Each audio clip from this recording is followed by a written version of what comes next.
Shalom sahabatku, sebelum kita masuk dalam perenungan firman Tuhan pada pagi hari ini, marilah kita terlebih dahulu menyerahkan hati dan pikiran kita kepada Tuhan di dalam doa.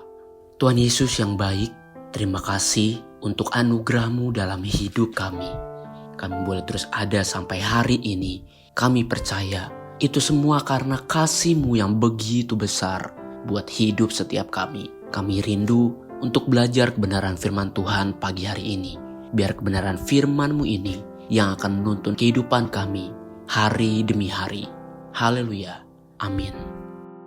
Pagi hari ini kita akan merenungkan kebenaran firman Tuhan dengan tema perkataan penuh kuasa. Sebuah tema yang mengajak kita untuk belajar rendah hati dengan memeriksa kembali sikap hati kita di hadapan Tuhan. Mari kita buka Alkitab kita di dalam kitab Kisah Para Rasul 6 ayat 8-10. Demikian firman Tuhan. Dan Stefanus yang penuh dengan karunia dan kuasa mengadakan mujizat-mujizat dan tanda-tanda di antara orang banyak. Tetapi tampillah beberapa orang dari jemaat Yahudi yang disebut jemaat orang Libertini. Anggota-anggota jemaat itu adalah orang-orang dari Kirene dan dari Alexandria bersama dengan beberapa orang Yahudi dari Kilikia dan dari Asia. Orang-orang itu bersoal jawab dengan Stefanus, tetapi mereka tidak sanggup melawan hikmatnya dan roh yang mendorong dia berbicara.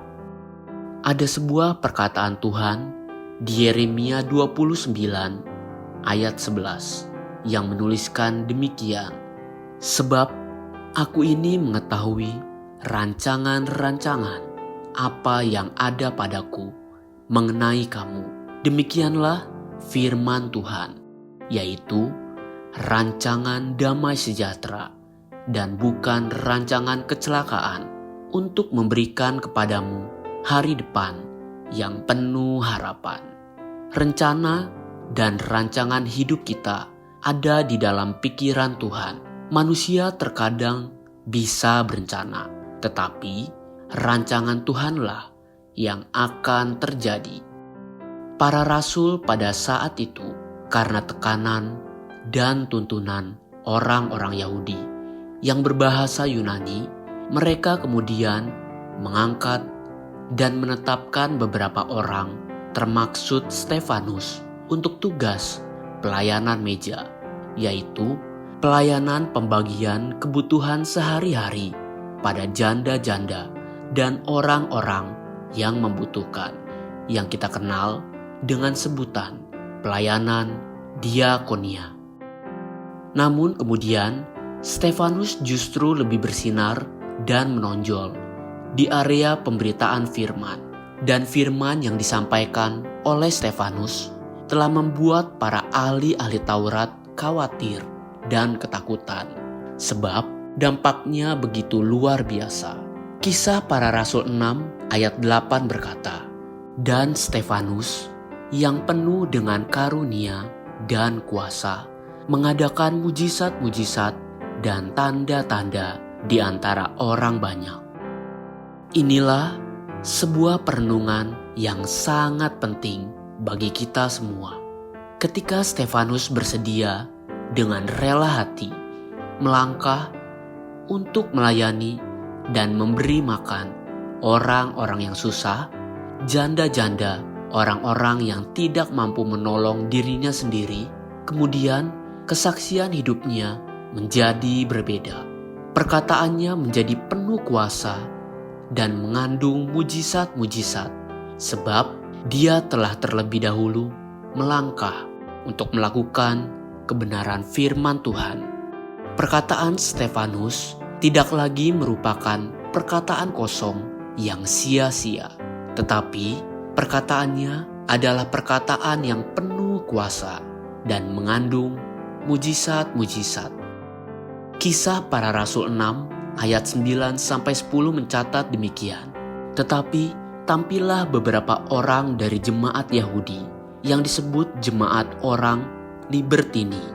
Anggota-anggota jemaat itu adalah orang-orang dari Kirene dan dari Alexandria bersama dengan beberapa orang Yahudi dari Kilikia dan dari Asia. Orang-orang itu bersoal jawab dengan Stefanus, tetapi mereka tidak sanggup melawan hikmatnya dan roh yang mendorong dia berbicara. Pagi ini belajarlah untuk mulai melakukan firman-Nya, maka kita akan melihat bahkan perkataan kita pun mengandung kuasa. Haleluya, sahabatku, biarlah firman Tuhan pagi ini menjadi terang bagi langkah kita dan kekuatan bagi perjalanan hidup kita sepanjang hari ini. Mari kita menutup renungan ini dengan doa. Terima kasih Tuhan Yesus yang baik untuk kebenaran firman-Mu yang begitu dahsyat, mengingatkan dan menuntun hidup kami. Tuhan, kami percaya ketika Tuhan menaruh roh dalam hidup setiap kami, hidup kami menjadi kesaksian yang hidup untuk mempermuliakan nama Tuhan. Amin. Jesus loves you and so do I.